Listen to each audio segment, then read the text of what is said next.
essa criança aqui, né, dizendo ele que tá revoltado, ele bota esse bico aqui toda vez que é dizendo ele que tá revoltado, né? Agora, vocês sabem o motivo dessa criança que tá revoltada, sabe? Isso tudo porque quer dormir, mas não dorme. Fica lutando contra o sono, vai acabando com a minha saúde mental. Pois é, você mesmo, filho. Ele testa toda a minha paciência até dizer chega pra depois ele poder dormir. E quem fica revoltadinho é ele, né? Que não tá nem falando comigo. Pode.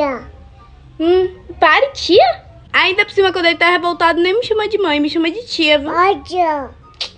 Dá vontade de largar ele sozinho aqui no quarto, deixar ele dormir sozinho, né? Porque ele já tá testando a minha saúde mental e moral e toda a minha saúde, se é que eu tenho saúde mais. Quer dormir agora, véi?